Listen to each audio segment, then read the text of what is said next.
COVID-19 nos afectó a todos, pero no de la misma forma.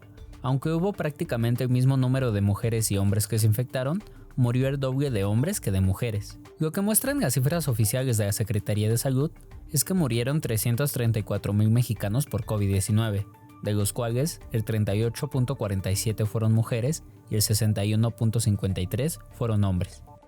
Una posible explicación es que el sistema inmunológico es distinto según el sexo, es decir, existe la posibilidad de que las mujeres tengan una respuesta inmune distinta a la de los hombres frente a ciertas enfermedades.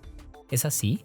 Ana Leonor Rivera López, investigadora asociada al Centro de Ciencias de la Complejidad C3 y su grupo de investigación llamado CalMecac, se ha dedicado a investigarlo. Hasta ahora, el equipo tiene una hipótesis: hombres y mujeres responden distinto a enfermedades porque tienen una construcción fisiológica diferente. ¿Qué es exactamente lo que podría haber de distinto entre hombres y mujeres cuando enfrentamos enfermedades? Ana Leonor Rivera dice que la diferencia está en sus redes fisiológicas. Una red fisiológica es el conjunto de conexiones entre los distintos órganos y sistemas que integran a un individuo.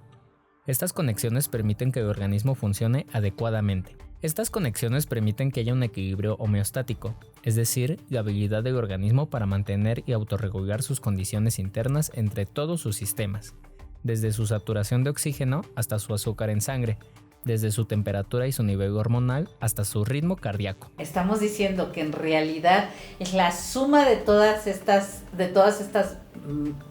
variables, de todas estas hormonas, más la interacción entre ellas con los diversos sistemas del cuerpo humano, los que van a determinar cómo vas a comportar, cómo va a surgir, cómo va a estar sano, vas a estar enfermo, cómo es el control homeostático de tu organismo. Depende de la interacción de todos los sistemas unos con otros. Ana Leonor Rivera usa una metáfora para definir mejor las redes fisiológicas. Pensemos que cada uno de nuestros parámetros fisiológicos, o sea, por ejemplo, mi presión arterial, mi frecuencia cardíaca, la saturación de oxígeno, cada una de estas variables está unida mediante nodos, está unida mediante caminos, mediante carreteras, son diferentes casas en una ciudad en las cuales las estoy conectando por carreteras, y con eso nosotros construimos lo que llamamos la red fisiológica, la red que describe cómo están conectadas todos estos sistemas, la telaraña que habla de mi sistema. Entonces, cuando entra un patógeno en el cuerpo, esas carreteras se alteran. Entonces, si yo tengo una enfermedad sistémica, piensen que es unos manifestantes que toman carreteras. Si yo tomo la calle principal, simplemente no va a haber forma de que la gente se traslade de su casa al trabajo. Se van a quedar atascados. Esto quiere decir que cuando entra un virus como el de COVID-19, se pierde el equilibrio que había en las conexiones de los sistemas, porque una falla en un sistema impactará en otro. Por lo tanto, es mucho más difícil que el individuo funcione de manera adecuada. Lo interesante aquí es que esas redes están constituidas de forma distintas entre hombres y mujeres. El grupo de investigadores ha observado que mientras que en las mujeres hay un mayor número de conexiones, es decir, tienen redes fisiológicas más robustas, en los hombres sucede lo contrario, tienen muy pocas conexiones. El sistema de la red fisiológica de los hombres es una ciudad que solo tiene megacarreteras, que solo tiene caminos muy anchos, muy eficientes para conectar una parte de la ciudad con la otra.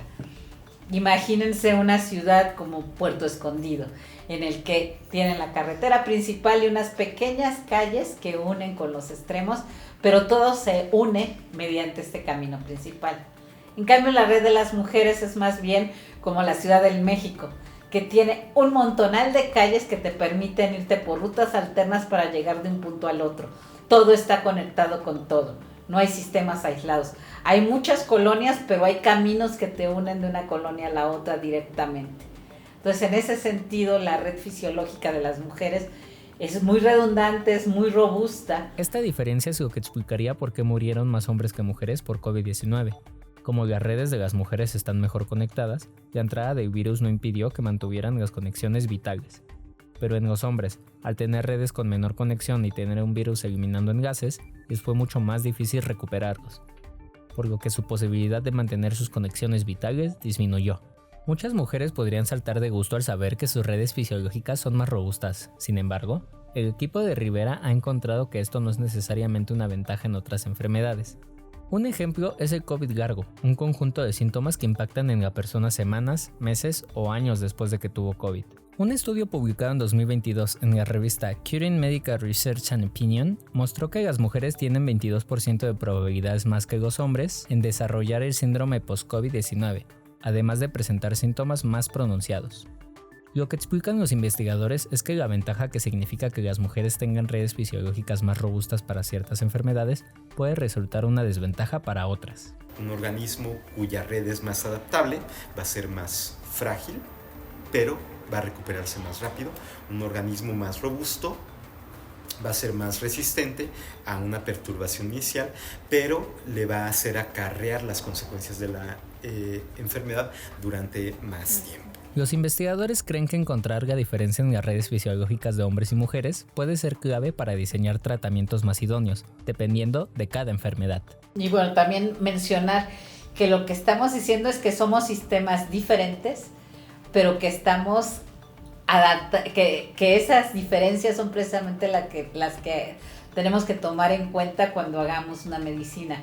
O sea, si queremos una medicina personalizada, que nos dé la igualdad de derechos y que nos permita ser iguales ante las posibilidades de curarnos, de tratamientos y todo, debemos de tomar en cuenta estas diferencias fisiológicas que finalmente si las vemos, nos va a permitir hacer una medicina que nos sirva y que nos trate igual a todos.